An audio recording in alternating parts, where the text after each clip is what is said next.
9 का 2 दशमलव कितने का 2.5 का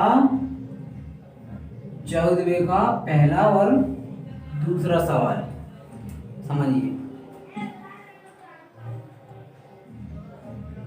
क्या है। पहला सवाल क्या है, वो 14 नंबर क्वेश्चन भी क्या है, वास्तव में घनों का परिकलन, वास्तव में घनों का परिकलन किए बिना, घनों का किए बिना परिकलन किए बिना निम्न का मान ज्ञात कीजिए। तो इसे हम सर्वसमीका से हल करेंगे। ठीक है, पहला सवाल क्या है, -12 का घन प्लस 7 का घन प्लस 5 का घन।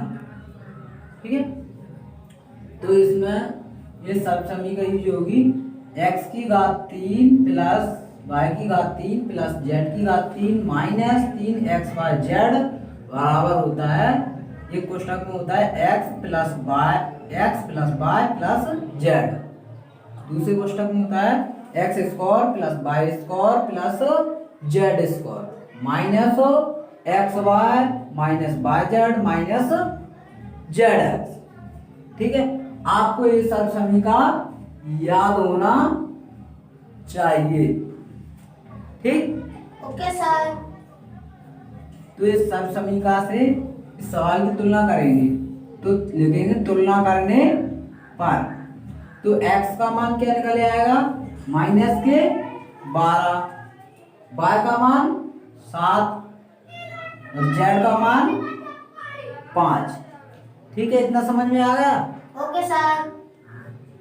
अब x का मान -12 और y का मान 7 और z का मान 5, ये प्राप्त हो गया। यहाँ पे कैसे देखो, इधर कैसे क्या समझ में आया तुम्हें, जैसे ये सर्वसमीका याद है हमें, ठीक है, जो हमने अंडरलाइन करी अभी। ठीक, तो यहाँ पे क्या लिखा है, x की घात 3 प्लस y की घात 3 प्लस z की घात 3। तो ऐसे ही यहाँ पे x y z के रूप में यहाँ से तुलना करेंगे, तो x की घात 3 इस पे घात 3 है तो इस पे घात 3 है। ठीक है, तो x का मान क्या हो जाएगा -12। इसी प्रकार y की घात 3 इस पे भी घात 3 है, तो y का मान क्या हो जाएगा +7। इस प्रकार z की घात 3, तो z 5 की घात 3, तो यहाँ पे घात इसमें है क्या है, सर्वसमीका में घात है, सवाल में घात है, तो यहाँ पे z का मान क्या निकल आएगा 5 निकल आएगा ना। Okay sir. ठीक है, हाँ इतना सर। समझ में आया। ओके अब सर। क्या है कि इस सर्वसमीका में हम x y z का मान रखेंगे। देखो यहाँ पे हमने पूरा नहीं लिखा, यहाँ पे पूरा नहीं लिखा, यहाँ पे हमने x plus y plus z का मान निकाल लिया। तो x y z का मान निकाल के क्या आ गया हमारा 0, क्या आ गया 0। x का मान -12, y का मान +7 और z का मान +5, तो -12। अब 7 और 5 प्लस का जोड़ दिया, कितना हो गया +12, तो -12 में से +12 गए, कट गए, तो कितना बचा 0, क्या बचा 0। इसका मतलब है x plus y plus z बराबर क्या हुआ, हमें 0 प्राप्त होगा। तो यहाँ पे हम x y z की जगह क्या लिख सकते हैं 0, तो इसका मतलब होगा यहाँ पे 0 लिख देंगे। ये इस कोष्टक का मतलब होता है गुणा, तो ये पूरा पक्ष का गुणा 0 में होगा, तो आंसर क्या आएगा 0। तो इसे हम यहाँ पे लिख सकते हैं x की घात 3 प्लस y की घात 3 प्लस z की घात 3 -3xyz बराबर 0। 0 क्यों लिख सकते हैं, x plus y plus z का मान 0 आ रहा है, तो इसको यहाँ पे रखते, तो इस 0 का गुणा इस पूरे पक्ष में होता तो कितना क्या हो जाता, 0 क्या कर देगा, पूरे पक्ष को 0 कर देगा, क्या कर देगा 0 कर देगा। जब भी कभी 0 का गुणा किसी भी बड़ी से बड़ी संख्या या किसी भी कुछ भी पद में होता है तो उसे 0 कर देता है। ठीक है, तो यहाँ पे हमारा ये सूत्र बन गया x की घात 3 प्लस y की घात 3 प्लस जेड की घात 3 माइनस 3xyz बराबर 0। ठीक, 0 लिख दिया। तो यहाँ पे x की घात 3 प्लस y की घात 3 प्लस z की घात 3 माइनस के 3xyz को बराबर के उस तरफ ले गए। क्या कर दिया? पक्षांतर। तो ये माइनस के 3xyz जो थे वो किसके हो गए? प्लस के। जब भी कभी किसी संख्या को माइनस के उस साइड या इस साइड भी पक्षांतर करते हैं तो निशान बदल जाते हैं। अगर प्लस का होगा तो माइनस का हो जाएगा और माइनस का होगा तो प्लस का हो जाएगा। तो इसी प्रकार यहाँ पे माइनस के 3xyz था वो पक्षांतर करने पर प्लस के 3xyz हो गया। ठीक है, तो x की घात 3 प्लस y की घात 3 प्लस z की घात 3 बराबर 3xyz। इसका मतलब है गुणा में लिखे हुए हैं, एक साथ लिखे हुए हैं। इसका मतलब है गुणा में लिखे हुए हैं। तो 3 गुणे x का मान रख दिया यहाँ पे हमने माइनस के 12। क्या? माइनस के 12 जी। गुणा y का मान 7 गुणा z का मान 5। ठीक, तो x प्लस y की घात 3 x की घात 3 प्लस y की घात 3 प्लस z की घात 3 बराबर क्या हो जाएगा? 12 का गुणा 3 में कर देंगे तो 12 3 36। कितना? 36। और एक माइनस का निशान आ जाएगा गुणा 7 का और 5 का कर देंगे 7 5 35। फिर लिखेंगे वही सेम x की घात 3 प्लस y की घात 3 प्लस z की घात 3 बराबर। अब क्या है कि 36 माइनस का गुणा इधर प्लस है, कुछ नहीं लगा मतलब प्लस है। जब भी माइनस का गुणा प्लस में करेंगे क्या आएगा? माइनस। ये क्या कॉन्सेप्ट है मैथ का। अगर माइनस का गुणा प्लस में करेंगे तो निशान का आएगा माइनस का। तो 36 गुणा 35 कर दिया तो कितना आ गया? 1260। कितना आ गया? 1260। 1260। ठीक है, 36 गुणा 35 कितना आएगा?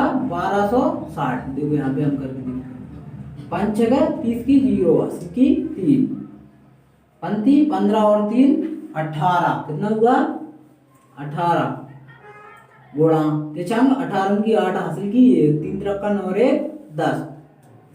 तो कितना आएगा? 8 और 16 की 6 हासिल की 1 1 और 1 2 और 1 का 1। कितना आ गया? 1260। कितना आ गया? 1260। और यहाँ पे माइनस का निशान था इसलिए माइनस का निशान आ गया। ठीक, यही इसका क्या होगा? मान ज्ञात हो गया। ठीक है, आ गया पहला सवाल समझ में? हाँ। जल्दी से नोट करो पहले सवाल से फिर दूसरा सवाल समझाते हैं। सर हो गया। हो गया ना? ओके। देखो अब इस लाइन के इस तरफ आया। ठीक है, ये दूसरा सवाल है। 28 की घात 3 प्लस माइनस के 15 की घात 3 प्लस माइनस के 13 की घात 3। वही सेम सब समीकरण यहाँ पे भी जो होगी। ठीक है, क्योंकि यहाँ पे भी घात दिया है तो वही सब समीकरण लिख लेंगे। x की घात 3 प्लस y की घात 3 प्लस z की घात 3 माइनस 3xyz बराबर x plus y plus z। एक कोष्टक में। दूसरे कोष्टक में क्या है? क्या होता है? X square plus y square plus z square minus के एक्स वाई माइनस के वाई जेड माइनस के जेड एक्स। ये क्या है? ये याद करने में बहुत सरल है। वो कैसे? देखो x plus y plus z. दूसरे कोष्टक में एक्स का स्क्वायर प्लस वाई का स्क्वायर प्लस जेड का स्क्वायर। ठीक है, सीधा एक्स का स्क्वायर वाई का स्क्वायर जेड का स्क्वायर है ना सरल। फिर क्या है? चक्रीय क्रम में माइनस के एक्स वाई और वाई जेड और जेड एक्स। पहले एक्स वाई फिर वाई जेड फिर जेड से x Y Z Z x minus minus का। ठीक है, इसको याद करने पड़ेगा जब भी सवाल समझ में आएगा। ठीक है, तो क्या है? तुलना करने पर, इसी सब समीकरण से तुलना करने पर तो क्या आ जाएगा? x का मान जैसे यहाँ पे समझाया था वैसे ही बिल्कुल यहाँ पे है। x का मान क्या निकल के आता है, यहाँ से घात 3 से 3 कट जाएगी, x का मान 28, y का मान -15, z का मान -13। ठीक है, अब x plus y plus z बराबर एक्स वाई जेड, इसका मान निकालते हैं पहले हम। क्या, x की जगह पे 28 x का मान रख दिया, y की जगह पे -15, ठीक, और z की जगह पे -13। तो एक्स वाई जेड का मान निकालेंगे, 28 का 28, माइनस और माइनस का जुड़ जाएगा और निशान का आएगा माइनस का। जब भी कभी माइनस प्लस माइनस जुड़ता है, माइनस माइनस, तो माइनस ही आता है। ठीक है, तो माइनस माइनस जुड़ता है तो निशान किसका आता है, माइनस का। ठीक है, तो ये 15 और 13 कितना हुआ, 5 और 3 8, 1 और 1 2, 28। तो अब क्या हुआ, प्लस का 28 और माइनस का 28, तो प्लस का और माइनस का कट जाएगा या घट जाएगा, तो 28 में से 28 गए, क्या बचा 0।